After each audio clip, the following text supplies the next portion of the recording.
All right, it's 9:30. We'll go ahead and call the July 8th Tank Committee meeting to order. We'll start by doing roll call. Steve Vicking. Here.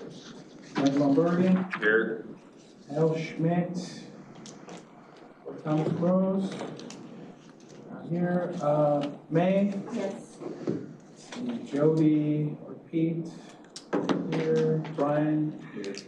Bruce. Here. Zach. Here. Dan Ziller, Seth. Scott. Here. Spring. Here. Ernest. Here. Darren said you can't make it. Brad. Here. Tyler, Cody. All right. We have a quorum. We'll go ahead and move to item 2 on the agenda, minutes approval from May 13th. Is there any discussion, comments? I'd move to approve it. Motion to approve by Ernest, Second that. second by Brian. All in favor? Aye. All opposed? Ayes have it. Okay, we'll go to number 3. There's no public comments. Any members' comments? Only comment I have for this meeting, I gotta head out at 11 minutes, so Okay, you're leaving early for running that late.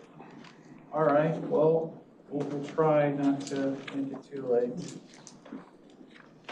Thank you. Okay, we'll go ahead and move to item 5, old business and possible action. 5.1, floodplain small accessory structure requirements update. I didn't include anything for you guys in your packet.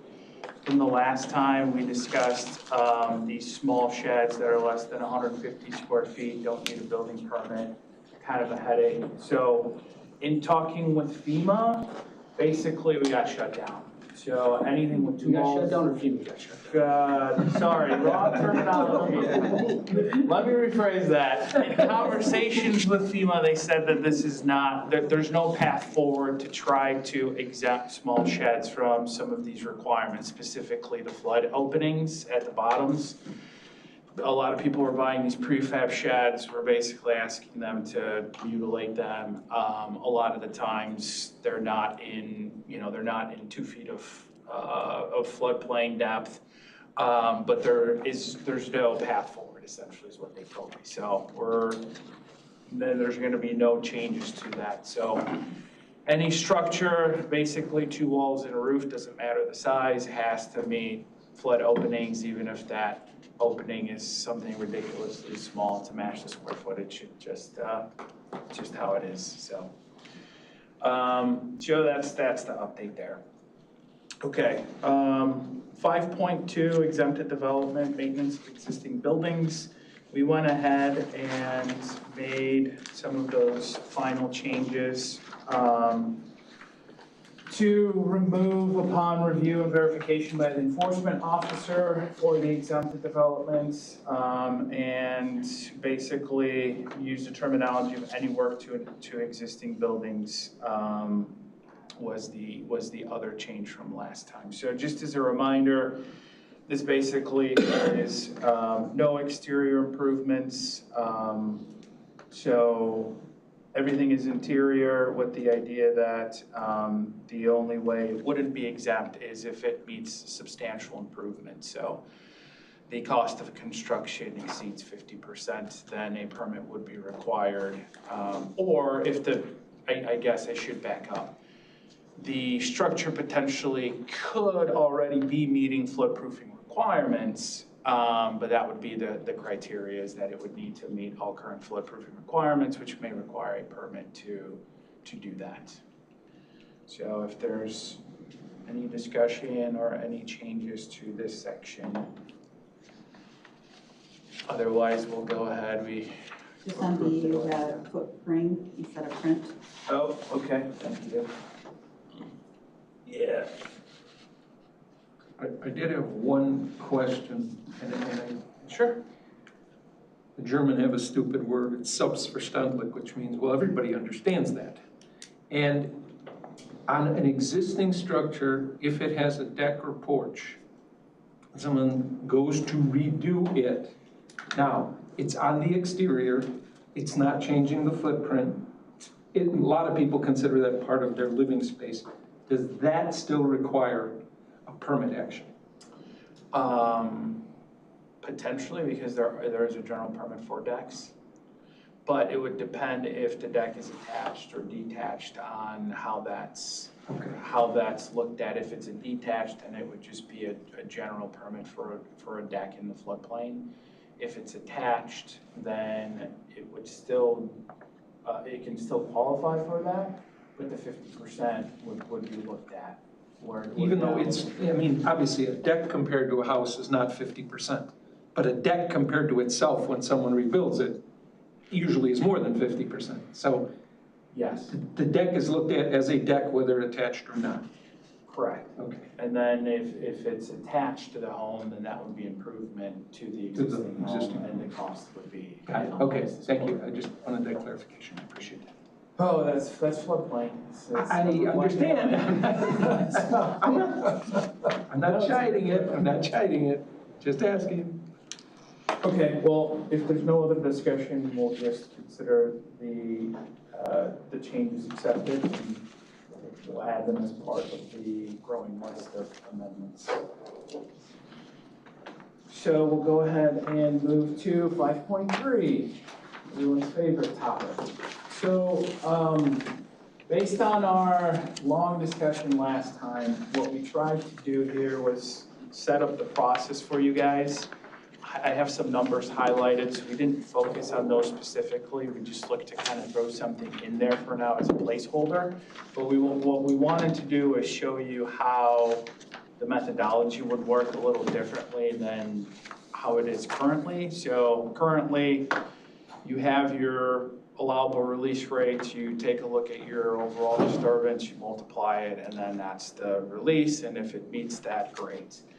So under this idea, well, first, I guess I did provide you guys the current language in your packet. So if you wanted to kind of move back and forth to take a look at that, there's no easy way for me to kind of put it in an order that would be easy. So the first one, so the 20,000 square foot detention trigger, we kind of discussed that, how most other places have it at about a half acre, so we're right there. So we can obviously modify that to a half acre. That's not focusing on that currently.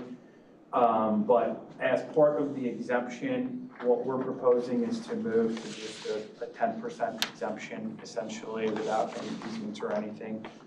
As part of that, we would be looking at making sure that, again, the impervious area isn't potentially flooding someone out if it's too close to a neighbor as part of that. So I'll kind of go through that process after, but what we tried to do was kind of give some indication of maybe comparing existing versus proposed, and maybe if it's within a certain increase that, you know, we say that, okay, that looks good. So I just tried to give some ranges here for just some, you know, 1 acre, 1 to 5, 5 to 20, 20 plus. Maybe that's the general idea. We can condense that or kind of work with that idea. And then I don't know if we want to have some kind of cap on that. If it's, you know, 10% up to 5 acres, 10% up to 10 acres. In my mind, a cap would seem to make sense. But so that's the idea there. So in terms of comparing the existing and proposed, that's where kind of in the next section, it does a little bit of a better job. And then I do have 2 examples of, I've just picked 2 sites. One, the second one I have in there, I had some actual information from a permit, so I tried to kind of just incorporate that because those were some real numbers. But essentially what we would look to do is define the tributary areas, excluding offsite areas, establish the time of concentration, curve number, and obtain the peak flow. So as part of that, the time of concentration, TR55 already produces a pretty decent worksheet that I included there just for everyone that's not familiar. It's pretty standard. And then for the curve numbers, I know this was a topic that we discussed a lot about potentially, well, The engineers will tend to choose, you know, the A, B, or category best possible, always choosing, you know, good vegetation to try to lower those curve numbers. So what we did was we kind of worked with that, kind of worked off the C group and created a kind of McHenry County curve number table based off that information. So again, those numbers we can kind of play around with, but that will eliminate a lot of the potential manipulation that was a concern or that were raised. Now, the two numbers that I don't know what to do with are the native plant areas. So for like a wetland area, if it's existing wetland, the TR55 doesn't really provide good information on that. And then same thing if you're doing like a native garden. So I just threw a couple of placeholders in there, just looking at some of the more robust, you know, examples from here. So like a wooded area with good soil is around the 32 curve number. But so again, those can be massaged, but it's just establishing the process. And then something we discussed last time was potentially we can have a spreadsheet where you can punch this information in so that if you're not triggering the need for an engineer, the person doesn't have to go spend a lot of money to do that. We are also working with our GIS department to hopefully use our 1-foot contours to develop a drainage area tool. So you can click a point, it'll give you the area. So then the only thing that the person would need to do is, again, follow the spreadsheet for the time of concentration, follow the table for the curve number, click on a GIS tool, get the area, and then they can get these flows. I did have a question here. Yeah, please. Spring, as far as the curve numbers for the agricultural practices, are there more specific curve numbers getting into no-till, cover crops? I asked the lawyer engineer, and what she gave me was what they have, and that's generally what they follow. Thank you. Yeah, NRCS gave us their table. It pretty much followed the TR55 that I included in here, so, yes. When you, I realize you're trying to create a system whereby everybody doesn't necessarily have to go to a PE to get their permit. Are you going to provide the service to walk people through? I mean, no offense, the way you just said that last statement, well, all they'll have to do is, or they'll only have to, and I was like, yeah, you have the average person walk in and go, well, just calculate your area and fill in the time of concentration and let us know. And they're gonna sit there like, Yeah, so that's something that we can, because we're going through our fee structure right now, so that's something we can offer to do for people. So like when they're coming in for an application, if you want to do it yourself, the idea would be that we'll update our website and have a tutorial on it, okay? If you want to submit that, we'll treat it as that and give you review comments on where your errors are. If maybe for an additional fee, we can do that process potentially. We're going to be doing it anyway, so. with the fee, may I suggest tack in that they have to schedule an appointment with you? Right. Because you don't want them walking in at 5:29 going, okay, let's go. Right. Here's my $25 or $100, come on. So you may want to say, let's schedule some time here, folks. Absolutely, we didn't, that's something we've discussed, but obviously, we didn't want to get ahead of ourselves. We wanted to bring it to the group first to make sure that this process isn't going to get shot down otherwise. So, and that's the whole point of some of these numbers. We did put some thought into them, but they're not, you know, they're not vetted completely. There isn't like, hey, this would be the amount of, you know, flow increase that would, you know, for a 12-inch pipe, here's how much it can handle. You know, like some of those arguments as to how some of these were created. So just to clarify there, we try to move as far enough along, but then kind of stop ourselves from not doing too much work if we're going to have to backtrack. So yes, there is a plan for that. We'll see how well we can execute it, and obviously we'll try to work out all the kinks if everybody in here likes this new idea. So So you run through all of that, you get your existing outflows, and then you repeat for your proposed, and that's where that comparison would happen. And so that's where if you're going under the 10% exemption, if that existing versus proposed would meet those thresholds that we would set, then, that would give us the confidence that there would be, there would be minimal flood risks. Now, obviously, as part of that, if it's a known flooding area or something like that, then the enforcement officer in the community knows, like, hey, it isn't gonna cut it just meeting this, we're already flooding badly there. Then obviously, there can be additional requirements put onto a situation like that we can kind of work through and get that language in there, so. But if you're not going through the 10% exemption, you do need detention, then the idea would be that we're looking at two different reduction mechanisms. One to reduce the flow coming off the impervious area, so you're no longer worried about your hydrologic disturbance. It's more of a, here's where my impervious areas are, we want a reduction off of that. The other reduction we thought that would make sense is if you're doing some kind of clearing for a wooded area or a heavily vegetated area that's providing a lot of benefits. If you're gonna clear that and turn it into grass, then obviously there's, that's gonna be a detriment there.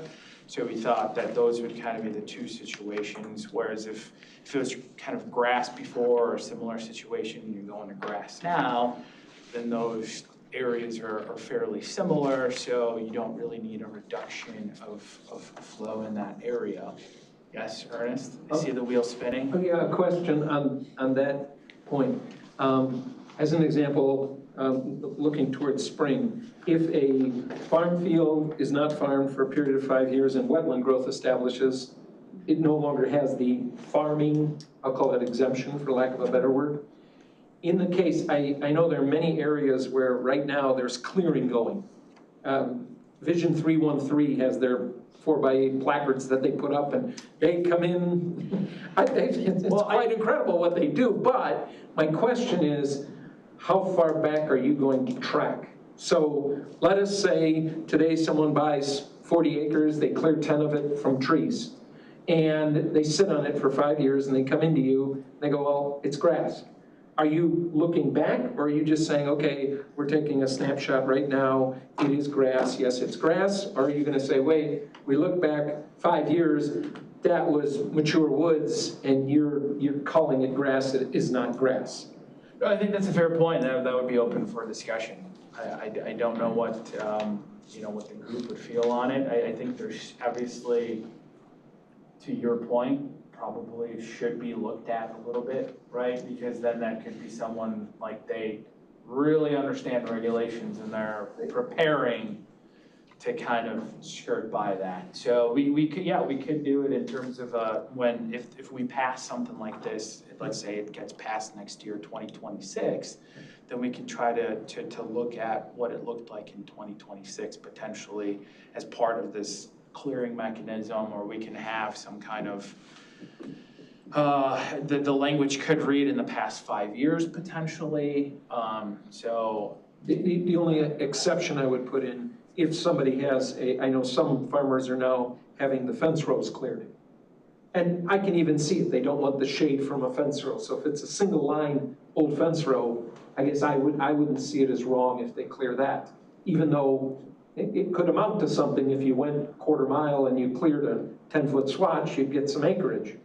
But that's the only thing that I would exempt. But some of this large-scale clearing that's going on, and I understand, I spoke to one farmer, I guess, that goes out at Vision 313, charges $6,000 an acre to do such a clearing process. So it's not a cheap thing.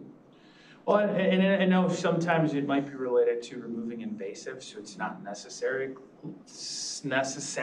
clearing. True. Obviously, it would be, most municipalities identify their trees, right? They have the tags, the county doesn't. No. So obviously, if we had something like that, it would make it easier for long-term tracking so it's not you're working off an aerial and then it becomes a little bit more subjective to try to move it through. Whereas if you have a record of it, you can see that these were mature trees that were established.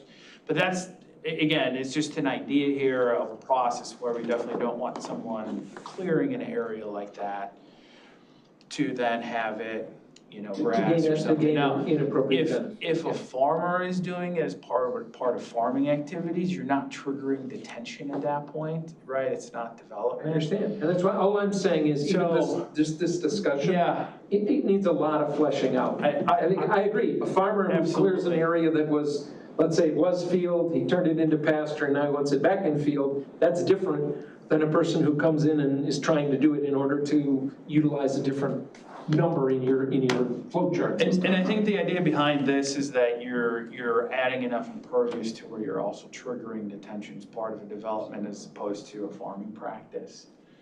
But yeah, I agree, it was just an idea that we had that we might, it's not just impervious areas that are adding to increased runoff, it could be changing of that area as well that we wanted to try to capture.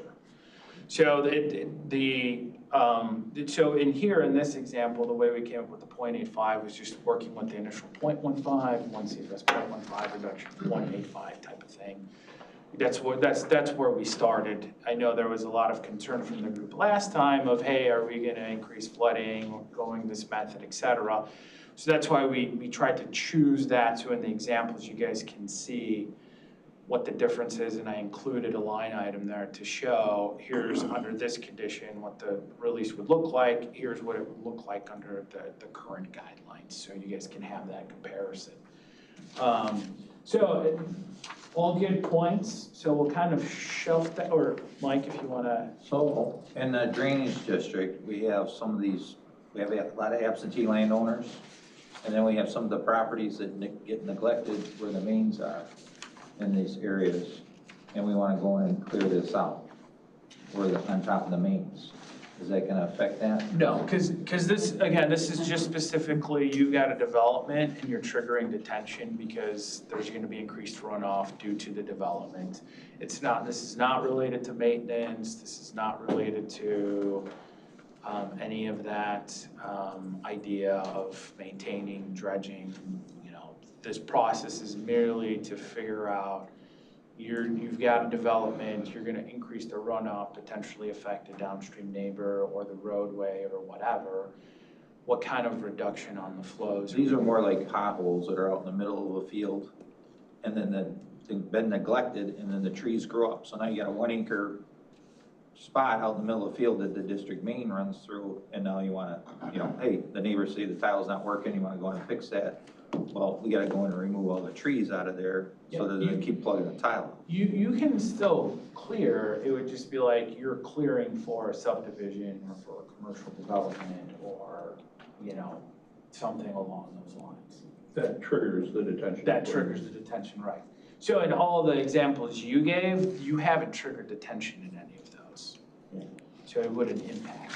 And that's the idea, is this is mainly just a detention trigger. Yeah.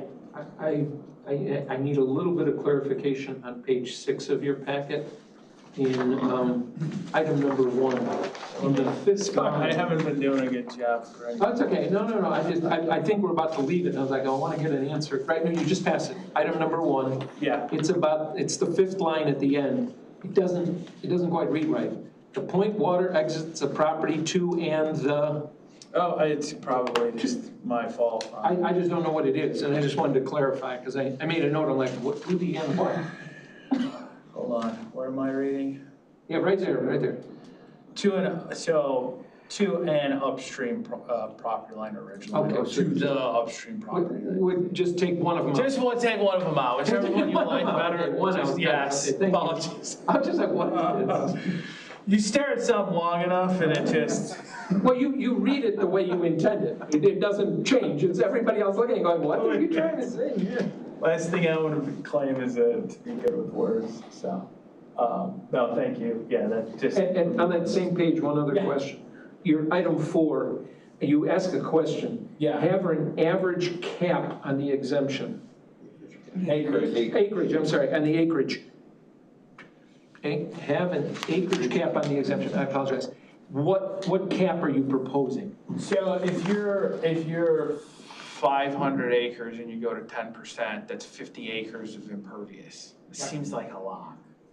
Pretty big. That's what I don't know if we have any landowners in the county that would get there. I mean, I know that you have landowners that have a substantial amount of land. Are they actually gonna pull the trigger and sell 500 acres for development where, you know, someone then is gonna come in and try to use the 10% exemption?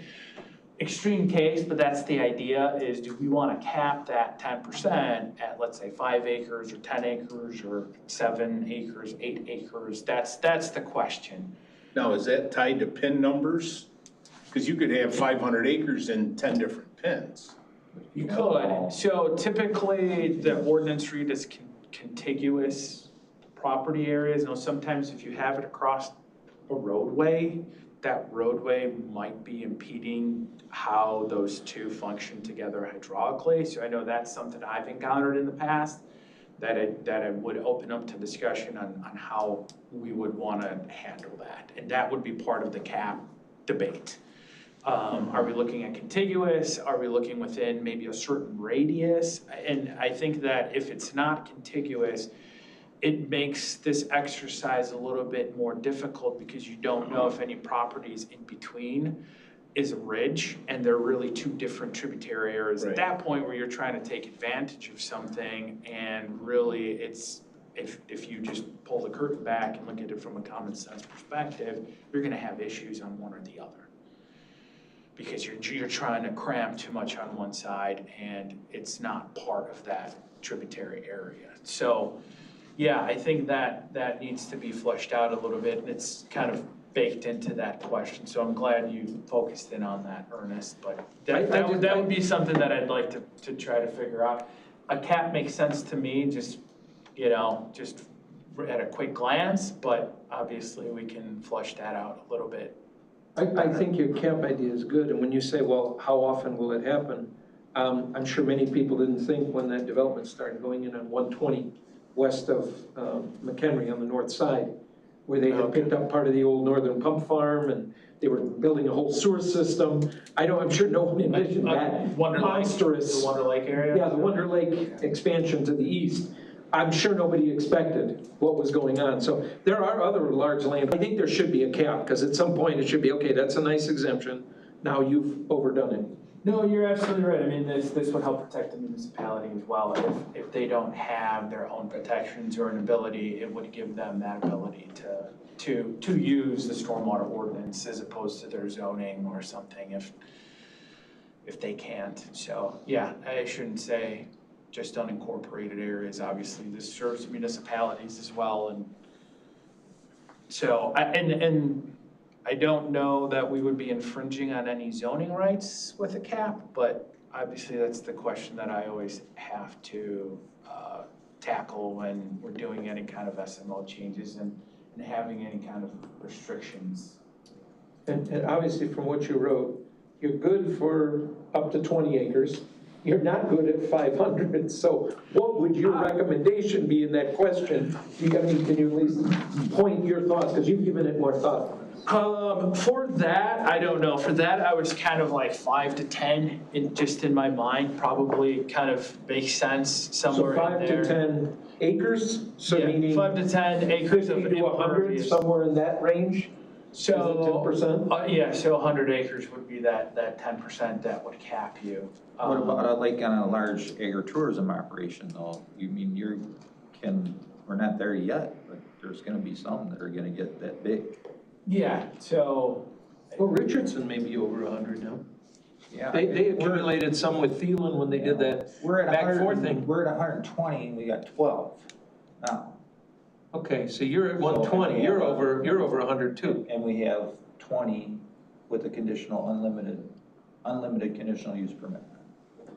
20 acres for activity wise, but then when you get into stormwater wise, then we're limited, we're at our max right now under the current as he saw a couple weeks ago when he was out there, so. Yeah, I mean, you didn't get him a hat, he went there and you didn't get him a hat. He got a full. You're not a very nice guy, I don't know. He goes there and he doesn't get the swag, my God. That wouldn't look right. It wouldn't look right, okay. Not with that tiny board member there, so. This is a situation. Can I even accept this? I don't. I have to I have to write that down. You don't have to, you can't return it because you accepted it from a fellow county employee, you didn't accept it from outside. Would this be a situation where that would be an incentivizing green infrastructure? Yeah, you can always bake that in. I think it just, with this exemption, it's saying you wouldn't need to do anything else. Now, Mike, to your point. I'm referring to the cap, so if, to avoid exceeding that cap, implementing green infrastructure. Well, I think the implementing green infrastructure would help with the detention requirement. This is just saying that you don't need to take that step. So Mike, to your point, I mean, I would feel comfortable increasing it. Those type of properties, again, I think the big thing is, even if we were to go to 20 acres, I don't know that you would show that simple reduction. So that's why I have, A, B, C, and D here prior to that you would, in order to really go to 20 acres impervious and not have an impact, a lot of those agritourism is adjacent to the right of way, right? So if you get 20 acres of I'm no thinking it's impervious. gonna be more the parking issue on those operations, because you have all the green infrastructure within. Right. But it's the parking. So, yeah, in those parking areas, if they're sheet flowing to the right of way and it's a 15-inch culvert, that can get overtopped easily in this scenario. So I think because we're looking at that existing versus proposed, and this does a better job than the current situation of just here's your release rates type of idea, then that analysis is included in there. So potentially, sure, we can go up to 20, and the situation would really have to be ideal where you're meeting those, those allowable increases on your flow. So we can't do that, but again, just because the exemption says you can have up to 20 acres doesn't mean there isn't an analysis to show the impact of that 20 acres. Yeah. So You as don't long wanna as you flood can out the neighbor or whatever. So, Yeah. yes, you don't want to flood out Bruce, right? So that's why we did it like that, because at that point, doing the whole conservation, because right now under the conservation easement, I mean, technically there's no cap. So, but you still have to have that demonstration. What that demonstration looks like is vague right now, as you guys, you can read through there. It just says, hey, make sure you're not flooding a neighbor out. Well, okay, what does that mean? Typically, you'll show existing versus proposed flows. So if that's what we're actually requiring, why not write it in here? And that's what this is attempting to do, is make it clear for engineers so that there's no questions on the methodology. And like I said, hopefully develop some tools so that if you're on the lower end, you can use those, understanding these concepts better than most, so then you don't have to go to an engineer. You can do that analysis and submit that information to us. So all good points. Again, I'm not pushing beyond those. I think those are questions we need to answer. So we'll just keep moving through that, through the process, and at the end, we'll see where we're at, and staff can take next steps to flush some of this out or come back to some of this, see what you guys like. We can bring it back in, rerun some models and show you what that looks like, and then adjust as needed. Ernest, are we good on page 6? I'm good. Okay. So back to page 7, those reductions, again, the 0.85, 0.3, those are a work in progress. So again, just going through the process, proposed flows must meet the reductions. Now, I did include in one of my examples a situation where potentially the reduction is gonna be higher than the existing. So the question would be, well, what do we do in that situation? I don't know. This is where potentially if that happens, maybe we can indicate, here's your allowable release rate, revert back to the 0.15, for example, in that scenario. But I feel like once we get into the example, we can have better discussion on that particular situation. So, and then again, you're determining if you're meeting those conditions, you're determining what does the downstream look like. Again, if it's a known flooding problem, then maybe that is your limiting factor, so you have to adjust your release rates to meet that condition. So that's the general process. And again, we can jump back through this. So I'll just move to the examples, just to show you guys what it looks like, what the data is showing. So the first one was a 77-acre property. Are you picking on me? No. I'm not. I wasn't trying to. This actually, I don't know, I just randomly went to this, so this is. This is pretty random then. This is. That's pretty random, the old Copenhagen farm. That's real random. I mean, that was just like. It was what I used originally, so not picking on you, but I felt like it demonstrates where you have a situation where you kind of have all the tributary area going to one point. So Yeah. let me throw out a hypothetical here. Okay. On this piece of property.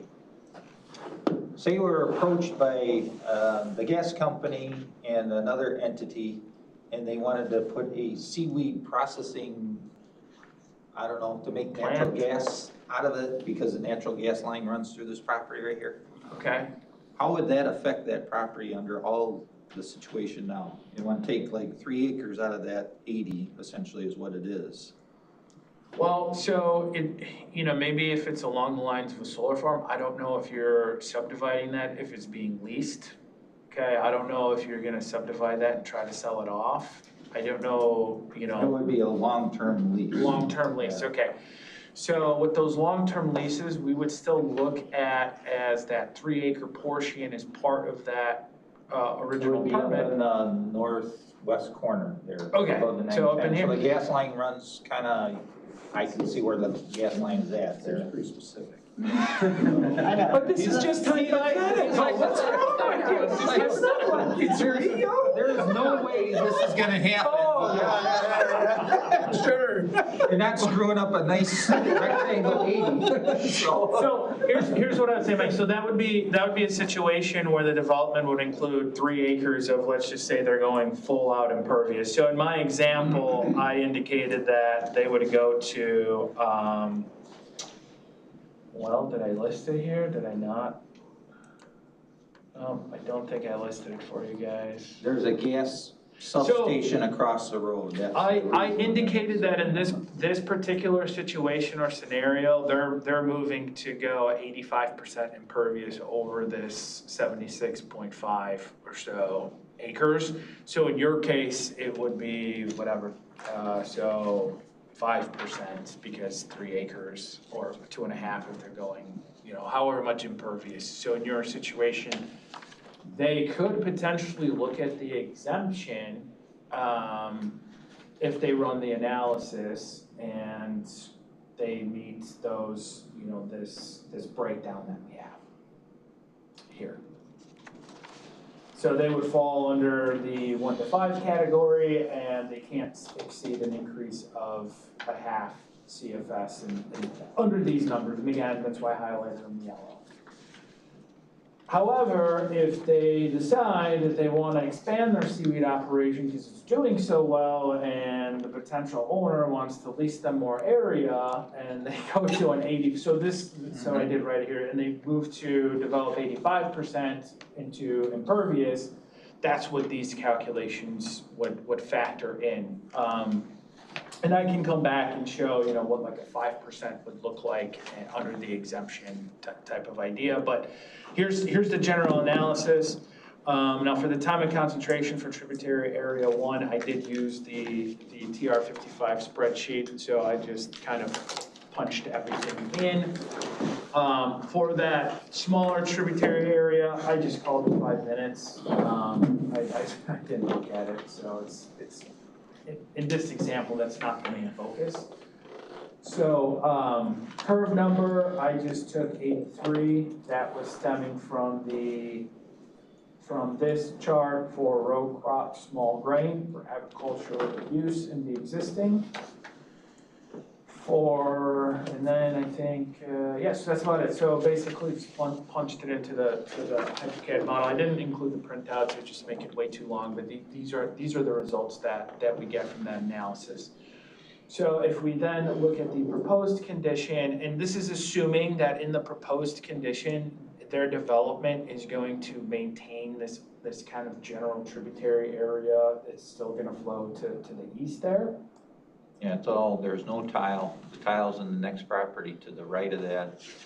And then it flows into another piece that I have and makes it a mess too. So it would be a potential big problem. So after we go through this analysis, that would be a consideration of the downstream conditions and whether or not it's still appropriate. But so 85% impervious, basically this is what the numbers look like for that. So again, it's just a straight math. I just did a 10-minute. I didn't have like a sample, so 10 minutes just seemed to be fine. Again, I can modify these, show you guys, what does 5 look like, 15, etc.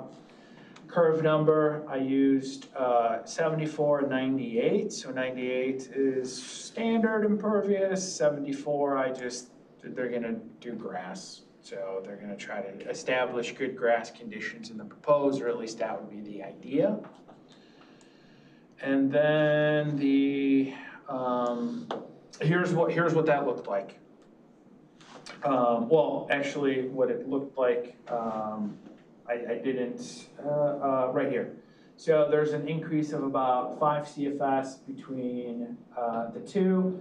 So what does that mean for us? If we use the reduction method, 0.85 over the impervious area gets you a reduction of 55.3. So you would reduce your existing flow by 55.3, you get an allowable release rate of 10.91. Under the old methodology, you would get a release rate of 11.48.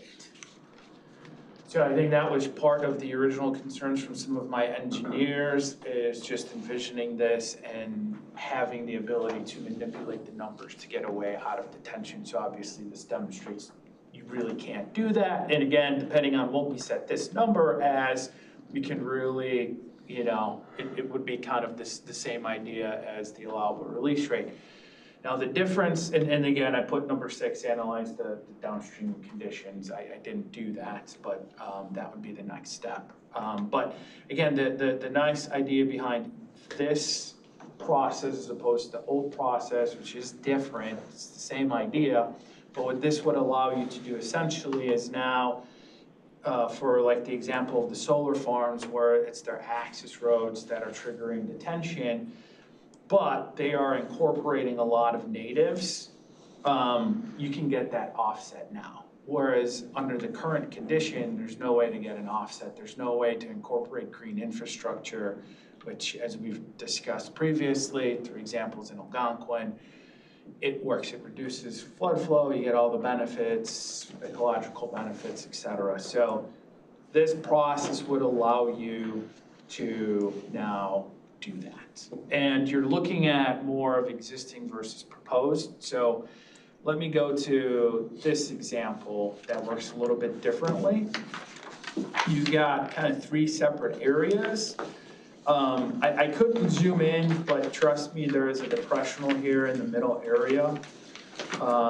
So in this example, again, I just have the 3 areas listed. Ran some quick time of concentration. For trip area 2, I pulled this off of the analysis from the permit for that area. So The 100-year, 24-hour does not overtop, does not leave that depressional area.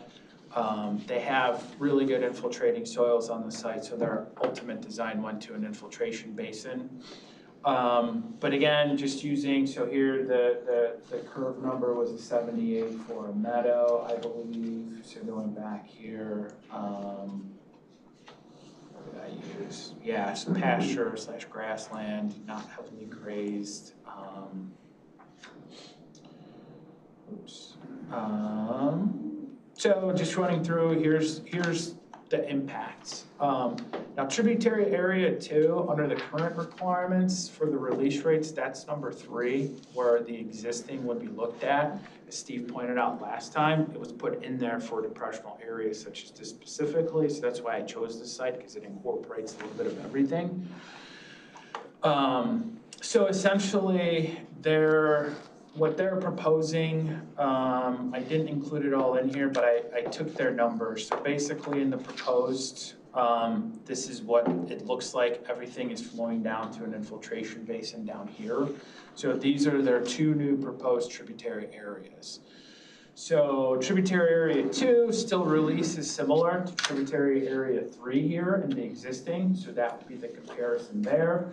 Whereas proposed tributary area 1 is releasing where existing tributary area 1 is. Now, tributary area 2, eventually it does go the same way, but the neighboring property is just a cascading effect of depressionals. So I guess there could be an argument made that this eventually does meet up. You know, again, analyzing that downstream condition is part of this. I didn't focus on that.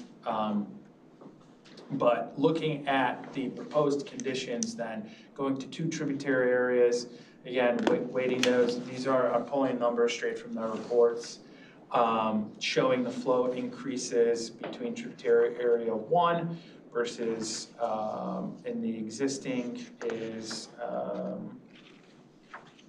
6.97 versus tributary area 1 here was about 3. Here we can see. So tributary area 2 is tributary area 3, so there's actually a reduction because you're removing some of that was flowing to the offsite. So in this situation, under existing, they were dealing with some unretained that we have to deal with. But here's essentially the breakdown, the reduction, again, running the numbers for tributary area 1. Would be 4.63, so this is where the reduction is higher than the existing, so that ends up going to so it's going to show a 0 allowable release. In the other condition, or under current standards, sorry, what that would show is you can release 1.23 CFS from that area. Now, because they went to an infiltration basin, they're basically 0 release, but that's what the numbers show. Tributary area 2, which is that northern one.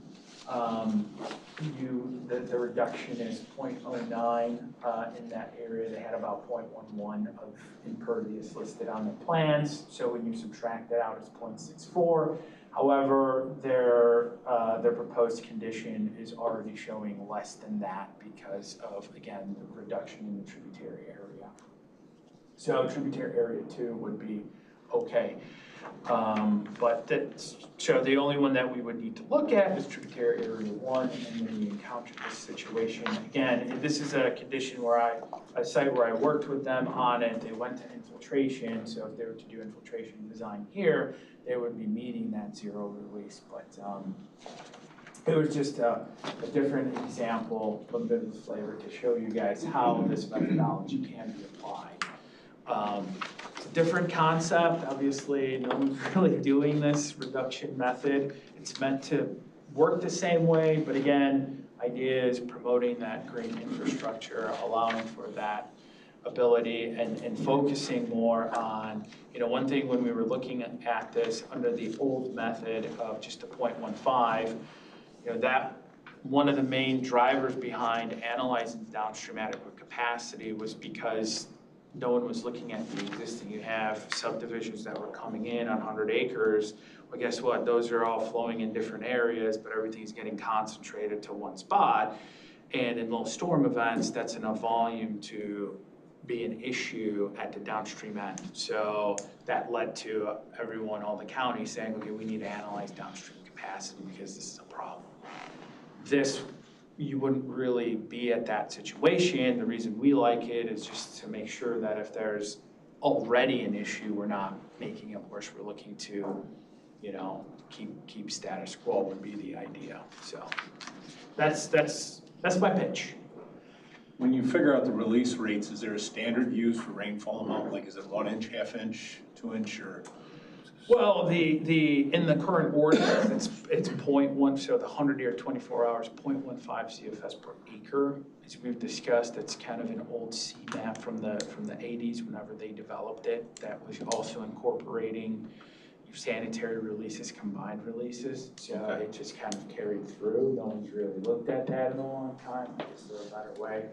We feel this is better, gives you a better analysis, lets you incorporate green infrastructure, or for those farmers, if you want to create a hay field potentially, and it's trying to more analyze what's happening in the existing condition and what's happening in the proposed, whereas the current situation, when you run an existing model, you don't do much with it. You know, when engineers are analyzing it, the only time the existing is coming into play if you have offsite, you're just trying to bypass that flow, essentially. So we're focusing more on what's actually happening and calling it a reduction, which this way too, it changes the philosophy from right now, detention is looked at as an allowable release rate that's going to be based on rainfall amounts. So you get more rainfall, you're going to need more detention.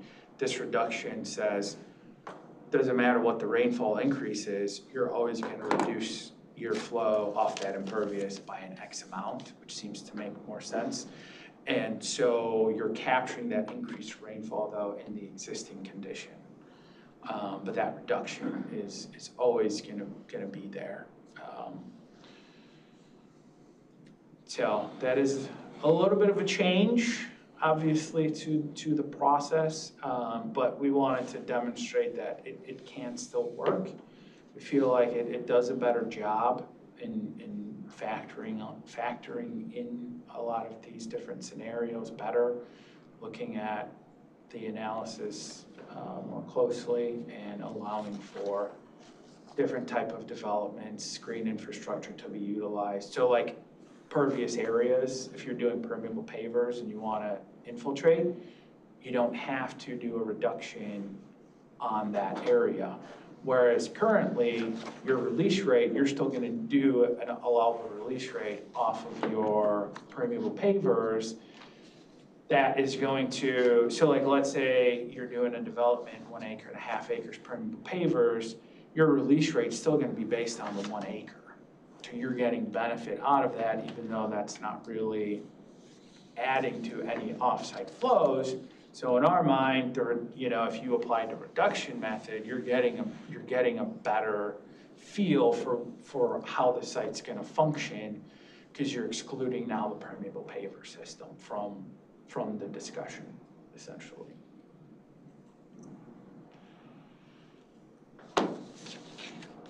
That's it. I know it's a lot, but. I think my main question is on the curve numbers for the natural areas, like if you come across any comparables or any, I haven't seen. Have not done research on, has anybody tried to take the TR55 methodology and apply it to a wetland? Because that could make more of Love to those come see. in, that's gonna make a big difference on what that benefit is or is not. Right. Based on, you know, whatever numbers we land at for the curve numbers for those areas. And there may be some research out there that tries to determine what those are likely to be, but that's gonna be a big pivot point for this methodology is where we decide to put those or, you know, what comparables we find. I'm going to say it may not exist. And the reason I say this, I just attended the 2-day course that Lake County Stormwater had for hydrosoils. And they went back and forth on the very topic of, well, because someone jumped on it and said, what about absorption? And there was a 5-person panel that kind of ran this in various tag team process, and to a person, there was like, it's not, you can't say one thing. Even though they're hydric soils, they're all over the place. Some are like sponges and some are more impervious. And so I don't think you're gonna get like a generic, well, if it's wetland, because one of the 3 factors of wetland is the hydric soil. And so you can have various hydric soils still be a wetland. I doubt you're gonna come upon anybody that's gonna make a statement saying, well, for hydric soils, this is, or for wetlands. You could vet that by testing.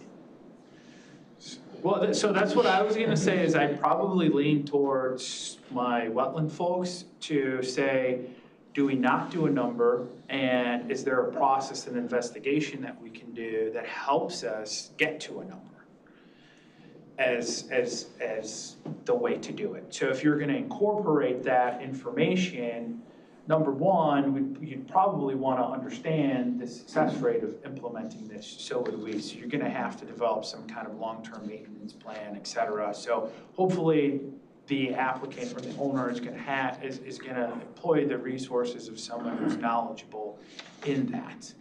And maybe it's an investigation that we can do that, depending on what it comes back with, is it 2 test pits, is it 3?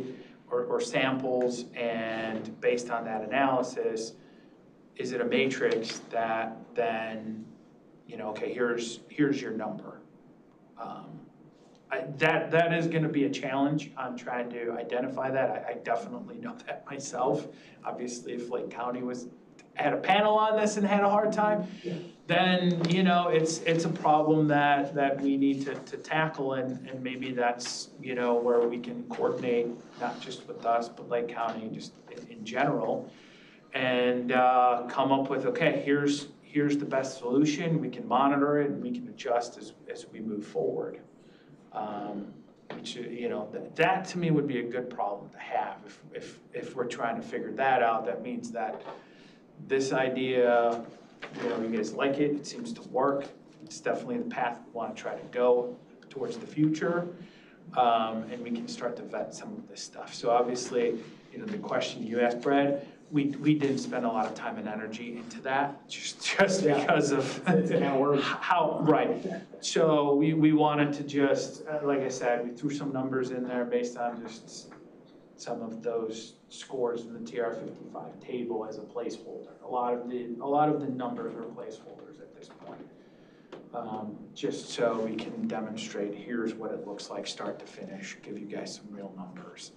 We can tweak those. But I think if we make the decision to go down this reduction methodology in the future, obviously those numbers are gonna be something that we need to look at Right. further. And, because even with the worksheet, there's assumptions made to come up with all the non-native vegetation numbers, or there's assumptions, because every site's gonna be different regardless of the underlying, soil conditions, that type of stuff. So, do we want to do empirical evidence for each site? Or maybe there's a site that once it hits a certain size, we do that, who knows, but that's something for a future discussion. We can always have buckets of different components. That's always that's kind of what I did with some of this, is I had different buckets for different breakouts. The goal behind this is also to, someone's gonna see that number and be like, well, I can really reduce my flow. And that's essentially what we're going for here, right? And we're trying to eliminate the entire county, including municipalities, being a bunch of holes in the ground that also have long-term effects in terms of leaching for potential pollutants, et cetera, right? So it's just the idea behind a hole in the ground is if it's not maintained, you have some added benefit. That's something that we're looking to work on as staff with some of the softwaring and things like that it's on a separate track that we're hoping to incorporate to start enforcing maintenance. So obviously if this is something that works, we understand that that's a process. We'll start bringing that forward to you guys to show you kind of what we've been working on in anticipation if this moves forward. Here's our idea behind tackling maintenance. Again, something the municipalities can also rely on too, because ultimately that's their thing to go SSA, or you're gonna get fined, and that's ultimately what we're looking to do is enforcement. Can we establish, a fine, and if the person, just doesn't want to do it, well, eventually those fines are gonna rack up. And also, up front, it helps someone understand, you're committing to this. It's not just, some kind of, check a box type of thing, especially as we're in the process now of finally moving forward with our watershed planning and getting some structure to it. Any project we develop as part of that, there's a long-term 10-year maintenance agreement with that. So it just seems to kind of fit, where we're trying to go ultimately. And 50 years down the line, not come back and be like, okay, we've got 100+ detention basins that are in disrepair again. We're just spending money all over again to put a Band-Aid on it. So for curve number topic, MWRD, I believe they did a lot of research when they divided. Yeah. Oh, okay. I did not look at So I MWRD. pulled up their table in the, look like 12, they broke down the green infrastructure as a curve number from, several categories that range, green garden as well, for, permeable pavement. So might be a good resource to look at. Great. I'll pull that information. I'll show you guys what that looks like for the group. Thank you.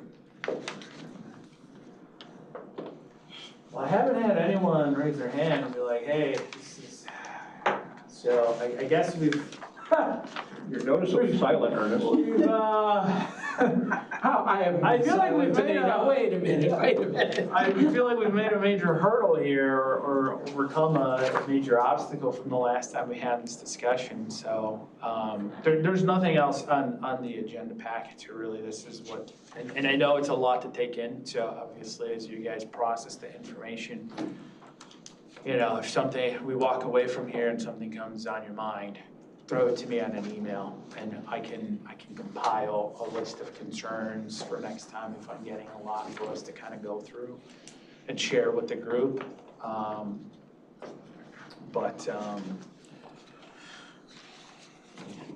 I got a question that came up in a solar farm meeting last night. And maybe Spring can help answer it. If they're gonna put solar panels on a hill, and they wanna use, what do you call the butterfly stuff? Pollinator habitats instead of grass, what's the absorption difference between those two? It's gotta be significant. It's gonna be significant just because of the deeper roots. Can the county mandate that they use grass instead of pollinator? So actually, it's something we were kind of, I didn't bring it up in this agenda, but it's something we were discussing for a future topic to actually incorporate into the SMO to say, if you're gonna claim the panel area as pervious, you have to plant natives. So that to your point, that's how we would be able to require it. I just don't know if we would be affecting some of the state mandates that came out. That's a question I'd have to throw over to the state's attorney to see, are we gonna get ourselves in legal hot water? The state's gonna say, hey, you can't enforce that because it contradicts what we've put out. I don't know, but that's something that we've been discussing internally, that we want to move towards something like that, Dan, to actually require it so that you're not putting in grass. That also, it would enable us to then enforce our performance standards, because we do have very rigorous performance standards that we developed. And we ideally actually want a combination of grasses and forbs. That's what actually wants to occupy that space. By intentionally planting both grasses and forbs, you're filling that space with things that you want to have there. And both are going to be deep-rooted vegetation that are providing, improving soil health and stabilizing that soil. So ideally, that's what would be planted. But by having that as part of the stormwater management ordinance, that would give us much greater control over enforcing performance standards and making sure what's spec'd is actually what's planted, and that it's, it actually starts with the soil prep. If you don't go into it with the intention of doing it right, you're gonna be fighting weeds. And so we do have very rigorous standards that we would want to have enforced. And as having that as part of the stormwater management ordinance, that would give us much greater control than we've had. And so we really would like to do that if it's legally possible. If we're opening ourselves up to a lawsuit, the state's attorney's not gonna let us do that. But ideally, that's the approach that we would take. Or maybe they will and they're okay fighting a lawsuit, I don't know. Those guys get bored sometimes, but we'll let them make that decision. But yeah, that's a great point, Scott, is that we have a performance standards to help with making sure that they can't walk away where it's a big weed field.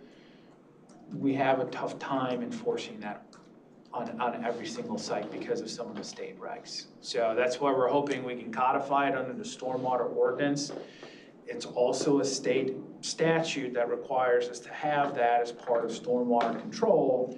That's how we're hoping to shape that argument as opposed to some kind of impediment for getting through a zoning process or something like that.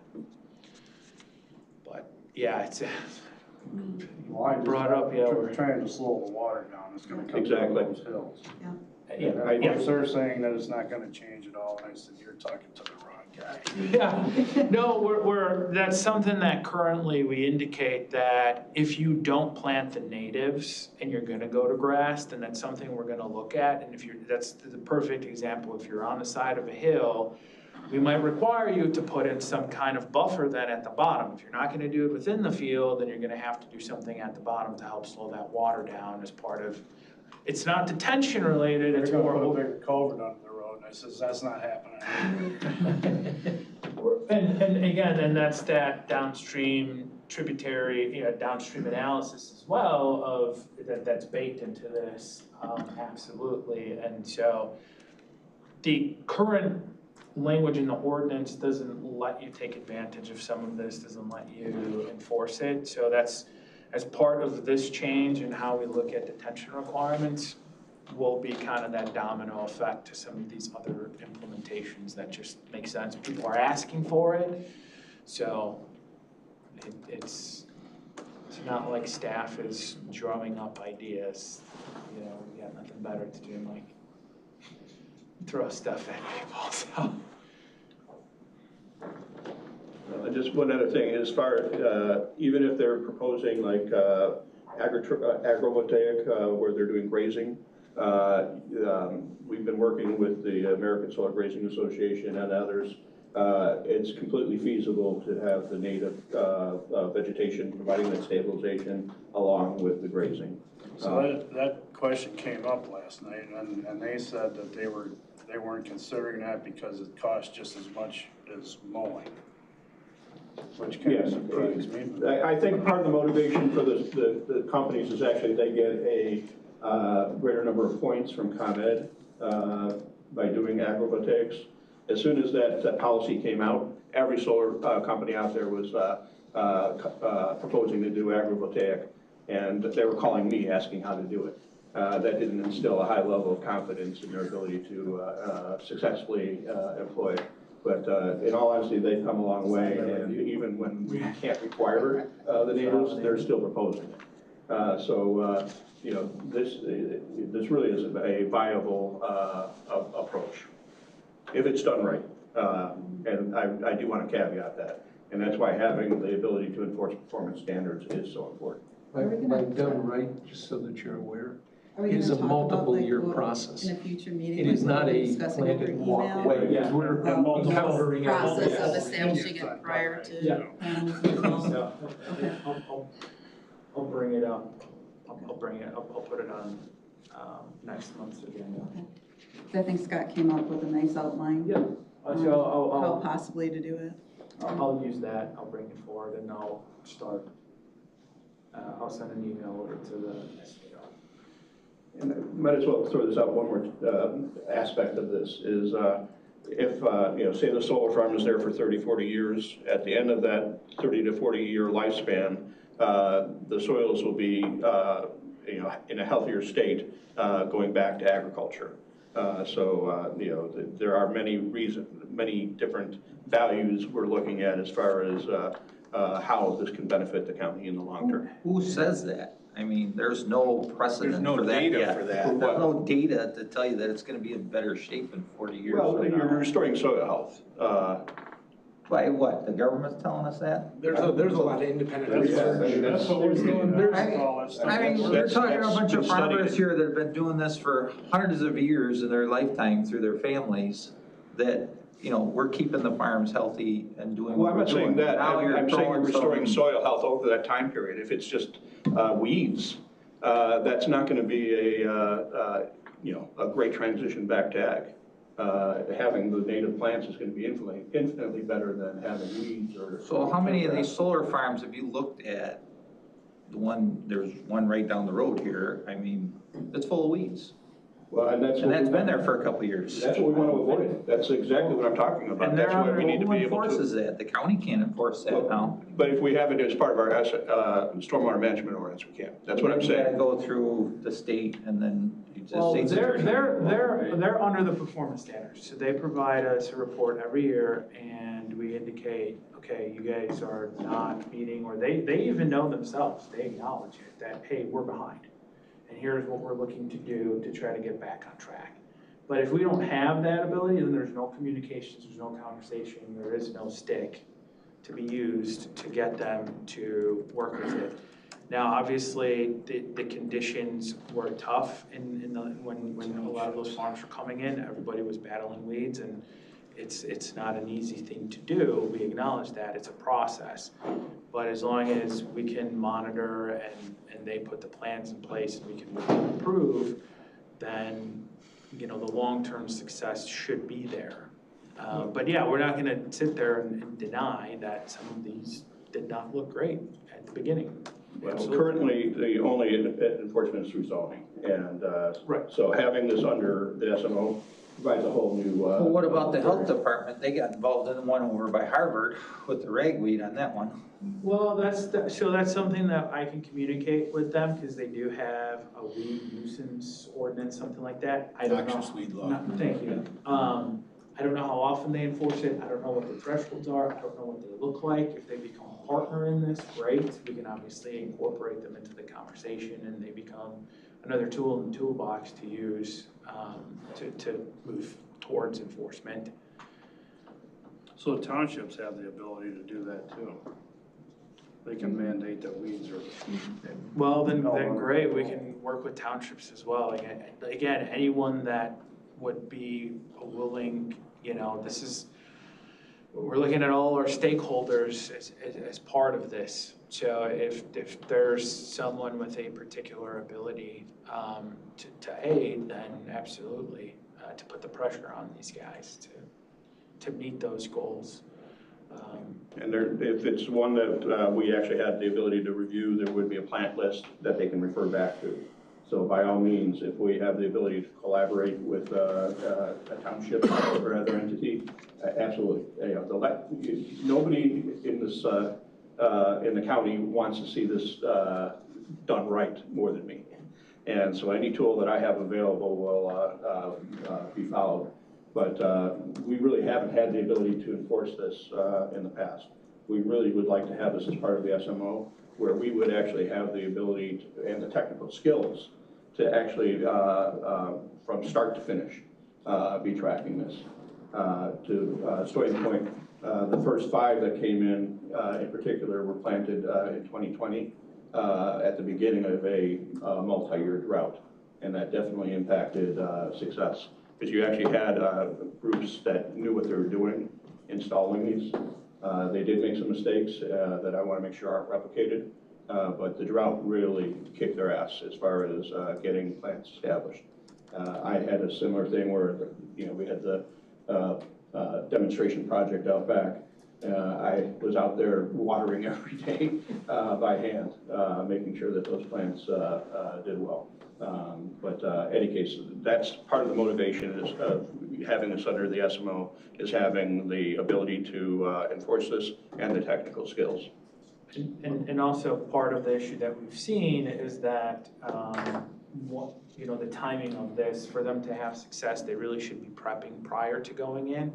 A lot of these sites aren't doing that, so that's another element that we want to try to incorporate as part of this to try to increase that success rate. So we're taking all of these initial solar farms and learning from them.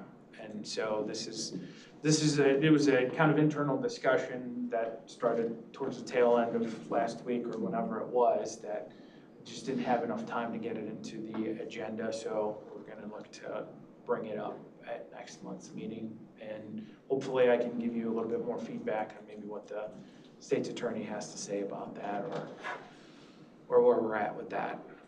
But we can definitely discuss it and get feedback from the group, so. Hi, are we okay to come in, or are we too early? What are you looking for? We're here for variance. You're probably one of the other rooms. Oh, the director was here.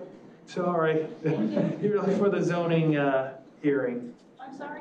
You're looking for the zoning hearing. Okay, you have no idea where we're going on. No. My thinking is it may be the next room that way. Thanks Yeah. a lot.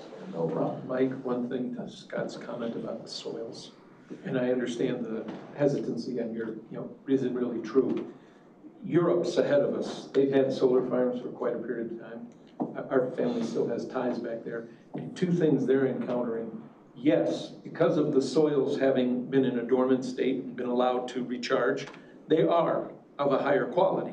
The other problem they're having with their end is the disposal of the solar panels. Because although there are recyclable elements within them, it's cheaper to throw them into a landfill than it is to recycle the whole thing. So, but the soils are in a better state than when they were initiated 25, 30 years ago. So there is some documentation to show that. Well, if you're gonna go back that far, I won't argue with you, but in today's world, the things that we're doing, I'm gonna argue with you. Well, you'd have to read through the studies, but what they did in their last 30 years has regenerated the soil to a higher, it's better than it was when they started. So Well, they may have standards. when They may put have in totally higher different than standards what too, I agree. But, so there is some logic to it. Yes, you have to maintain standards, but we've all said that, so just so that you're aware. Okay. So what is next on the agenda, if you don't mind me asking? This was the last time. No, Oh. when are we getting into the maintenance and monitoring?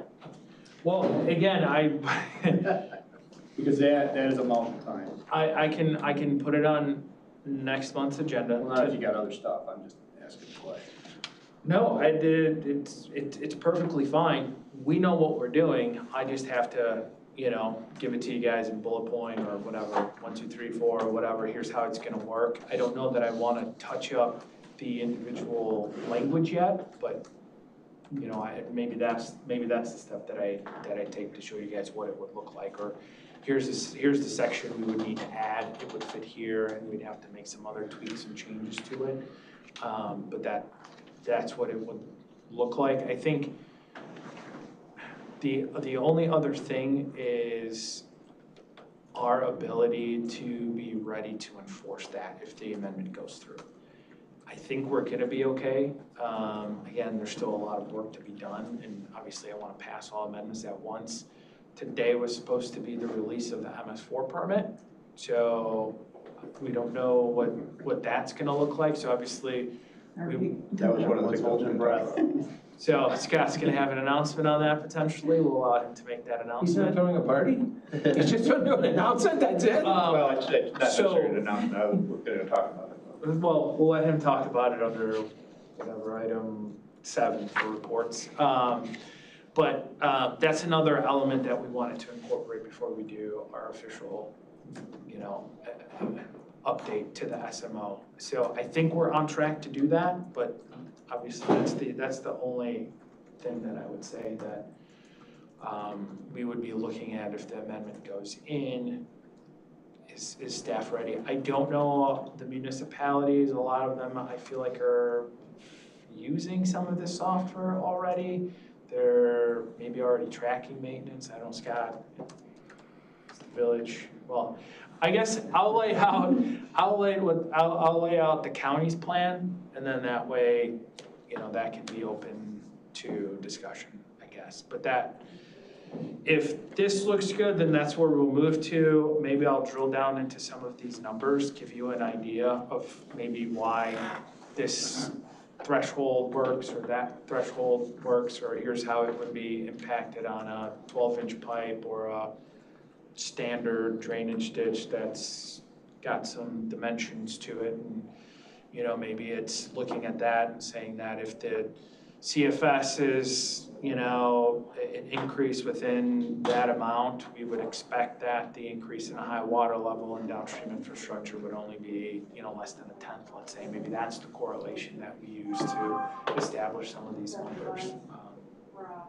But the idea behind today was just vetting the process, and then it sounds like, I mean, everybody was quiet. It sounds like we've got a lot of things to figure out, so I'm more than happy to shift it into that phase of the process or where we're at, so.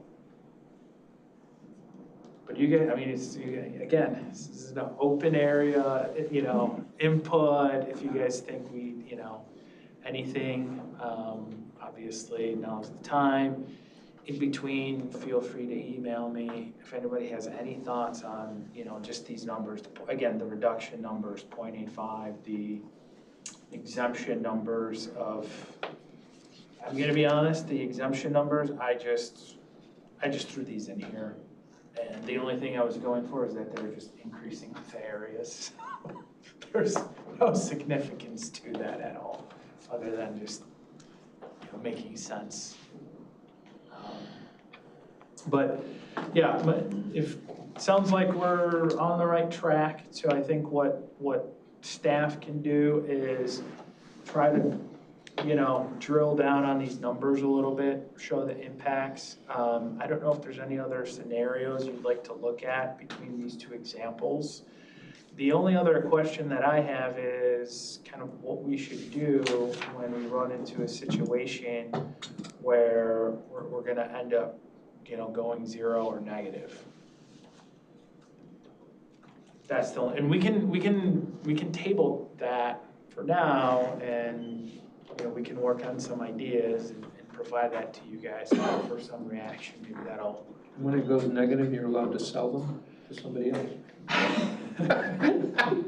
Well, you know, obviously if it goes to 0 or negative, maybe it's a hierarchy of trying to go to, you know, infiltration if you can, and if you just can't. Obviously we don't want to push a design that's going to make the construction cost, feasibility, you know, kill the development potentially, but maybe there's a hierarchy to it of trying to go to infiltration first, then maybe is it a 50% reduction as long as, you know, is it analyzing the downstream capacity, and that's gonna be, you know, the determining factor.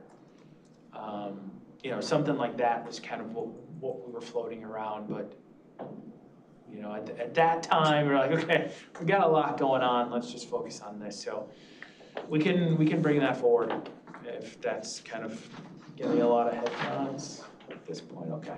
I think right now you need to maintain the existing depressional storage, right? So are we gonna continue doing that or not? Sure, yeah, we can have, so this element, let me go back to. I mean, on that particular one, that's why you're gonna be lower.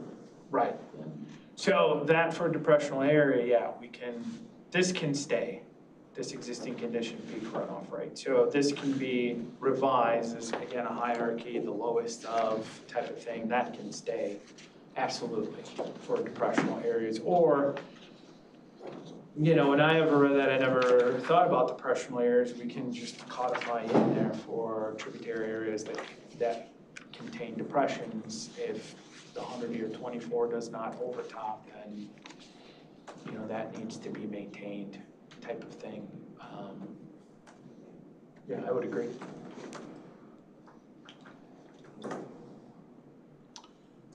All right, if there's no more discussion, I got my homework set for me once again. I guess it doesn't look like there's a lot of differential between the old methodology for storage, for release rate versus the new methodology. So what exactly was the impetus on the ones that you ran, where it came to be that the new methodology is actually showing less than the old methodology? I just took the 0.15 and flipped it to 0.85. And I thought that I would come close to the old methodology, just to demonstrate that depending on what we choose here, we can mimic that because it just, again, the 0.15 has been in place so long that when I first proposed moving away from that idea, there seemed to be a lot of hesitancy. So this was a way to demonstrate that where people are married to that idea or that type of reduction, we can still do that through this methodology as well. It just works a little bit differently, and I feel like this is a more robust method and a better analysis. But this can certainly be increased or lowered, which would, obviously if we increase this, this is gonna drop down.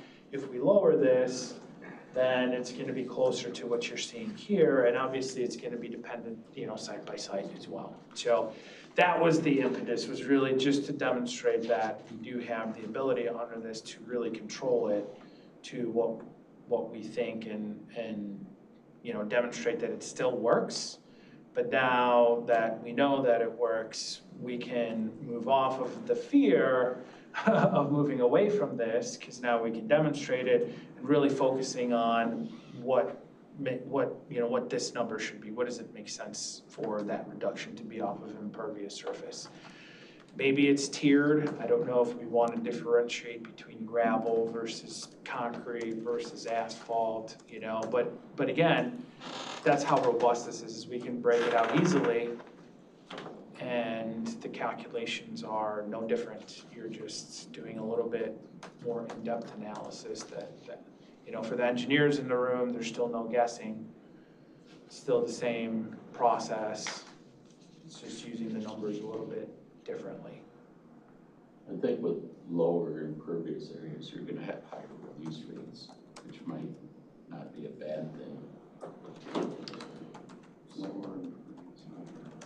Yeah, You're providing less storage. If you had a 50% impervious area, your storage volume is gonna go down. So with this new one, because you can increase the release rate more. correct. You can potentially. Or you don't have to steer towards detention. You can go towards, you know, a native garden area. Again, that would need to be designed to make sure that the water can actually get to it. You know, maybe it's a little bit of a bowl-like feature to make sure that the water has an opportunity. It's not just, you know, 4 to 1 going through the garden area type of idea, but that would be on the design aspect more so than capturing it here. So yes, there is that flexibility, Steve, and that's kind of, you know, for a lot of my engineers, that's where I'd be looking to see what you guys think, you know, what in your mind, what would be appropriate. Higher number, lower number, trying to make it more compatible with what we currently have, or, you know, do we want to break it out a little bit, have different groupings? Again, the idea of the clearing area,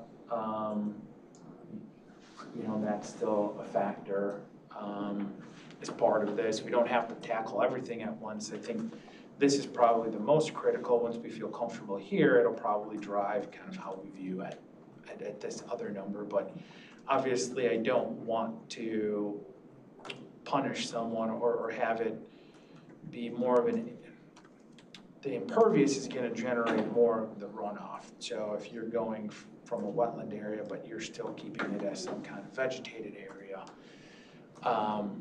you shouldn't have to do as high of a reduction in my mind. At least that's one concept I feel comfortable with. But you know, is it half of this? Is it a fifth of it? Is it something completely different? Yeah, I'd be more than happy to, you know, figure that out.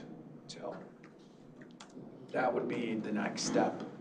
So if anybody has any ideas or any reports that you can think of or anything, please send it my way. Love to see if, you know, I don't think anyone's done this approach, but I don't know, maybe others have, just not aware of it.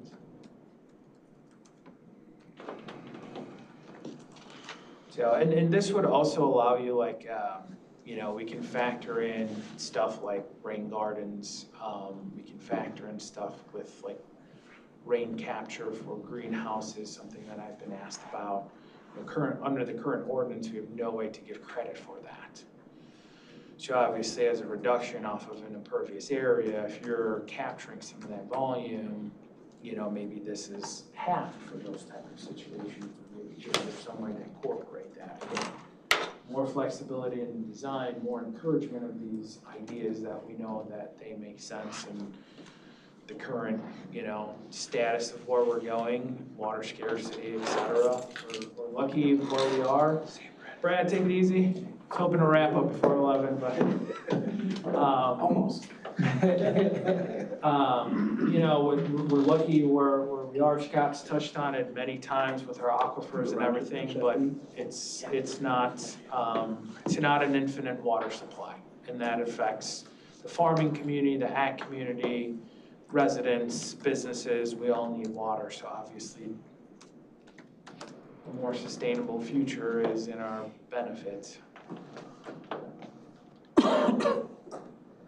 All right, with that, I think I'll close discussion. And I think I'll need to rewatch that and go back and try to capture a lot of that for you guys. But thank you all for the feedback. I'm glad we're going in the right direction. I don't want to say I lost a lot of sleep on this, but definitely was on my mind. So with that, don't have any new business, so I'll move to item number 7, reports. Scott? So I just have 2 things. One, we started to talk about it, so the MS4 permit, the latest we've gotten, Dan Bounds with Baxter and Woodman has been corresponding with Darren, I'm trying to figure out his name. What is it? LaCrone? LaCrone, thank you. And Darren assured him that on Tuesday, July 8th, the new MS4 permit is going to be posted on the IEPA website. I've been tracking this, it's still not on there. But you know, we've gotten more detailed information than we've gotten in the past, but we've been hearing this for a couple years now. So I'm not holding my breath, but we are hoping to get a look at the actual new MS4 permit. So now rather than later, so that if we do have to adjust budgets and staffing to accommodate that, we can actually get it in by 2026. It's our understanding that we'll have a year from the implementation date or effective date to get this into our systems into compliance. But the goal is once it is posted, Dan and the 2 different agency organizations that he's with will put on a webinar explaining the changes, and then we're going to be co-hosting 2 different workshops, one in the south suburbs, one in the north suburbs. And so hopefully this becomes a reality and we can actually start working with this. But today is supposed to be posted. It remains to be seen. Ernest?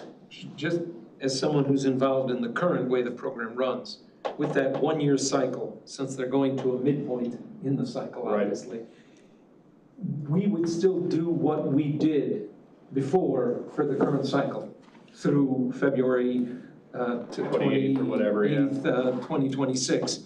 We would not try to all of a sudden meet all the requirements now. No, you know, we wouldn't be trying to meet all the requirements for the year 23, which would end on February 28th. But we would be implementing it in March 1st. Starting March 1 of 2020. Okay, It would be the goal, but it is how are you going to backtrack and catch data? There's no way. Well, to your point, it is really odd having an effective date midway through the reporting cycle. I mean, I could see it posted today and say, effective March 1, 2026. And I'd say, okay, fine, gives everybody 6 months, but I give it a shot. You know, it will be 6 months, but at our MS4 event, it was stated that it was 1 year. So the difficulty is going to be the budgeting, because right now everybody's putting their budgets in now, And if all of a sudden it comes up now, shoot. Okay, well, and at least from the draft that we are aware of, we are expecting significant changes. So right now, we have annual monitoring. It's going to go to quarterly monitoring. And it's not just the outfalls that we're monitoring now, it's going to be every facility that the MS4 permit holder owns. So, our police department, our DOT facility property, everything we own will have to be inspected on a quarterly basis based on what we saw. So, I mean, this is significant. So we'll see what the final permit has. It's, like I said, we were told be posted today. But we've been told this is coming for 2 years and still haven't seen it yet. Still time. But that's the deal. As soon as it is posted and we have dates set for the webinar and the workshops, I will be sharing information with everybody and looping things in.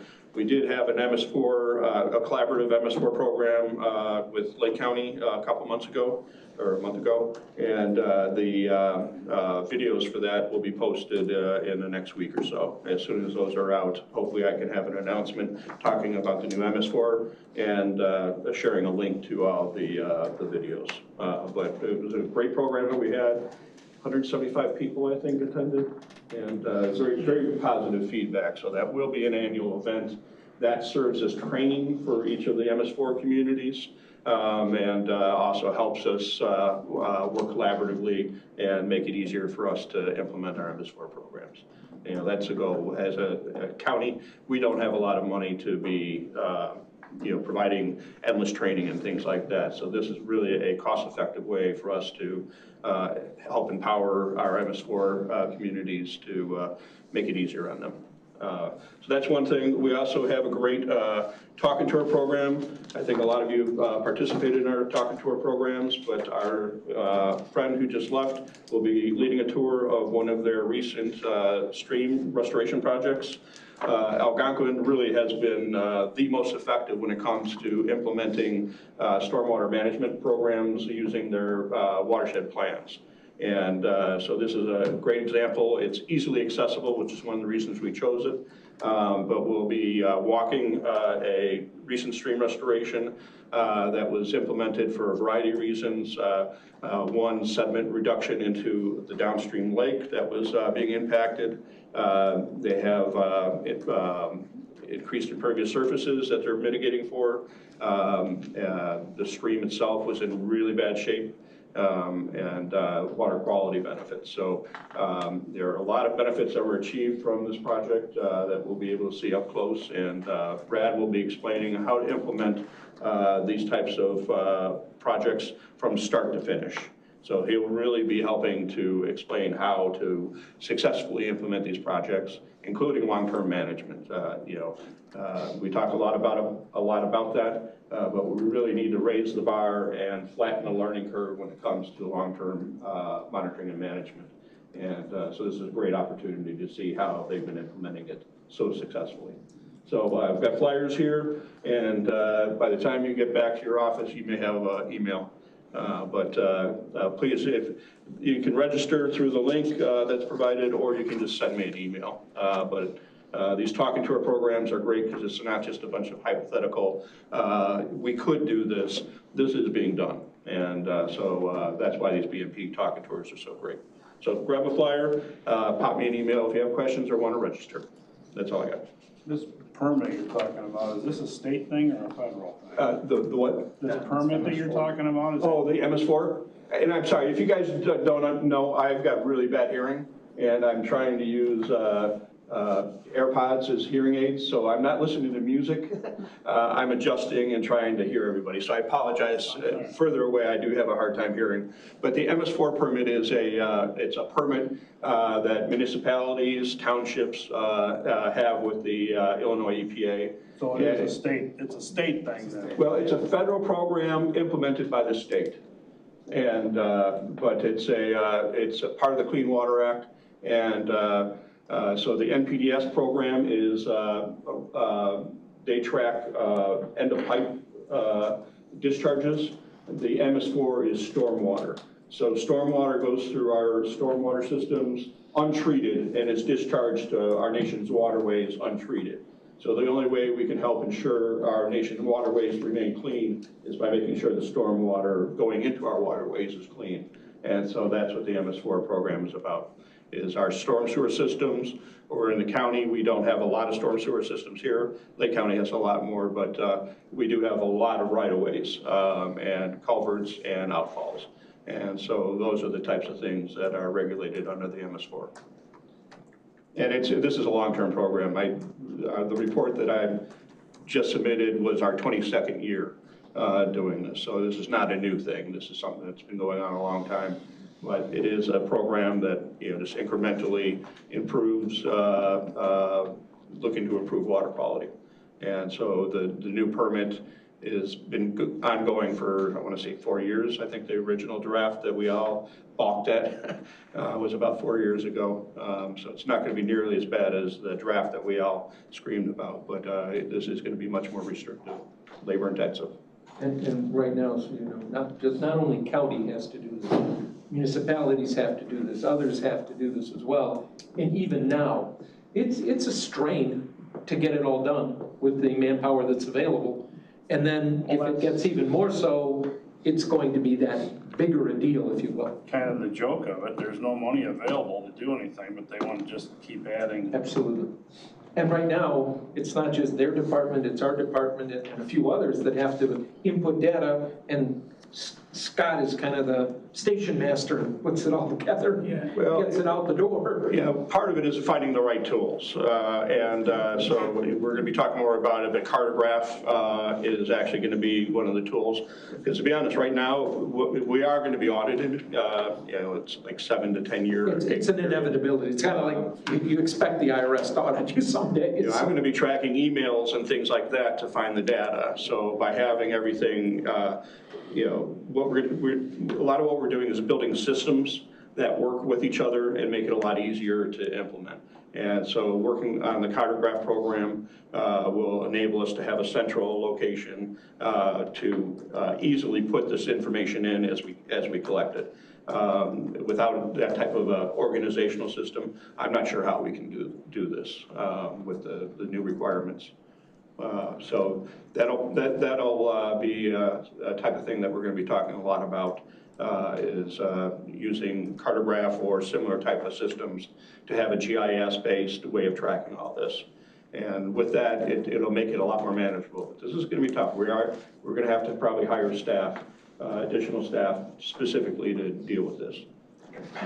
All right, well, we'll see those impacts. Yep. And so moving to future topics, I've got a couple of things jotted down for next time. We'll include solar farms on that. Kind of we discussed that a little bit during the 5.3 debate.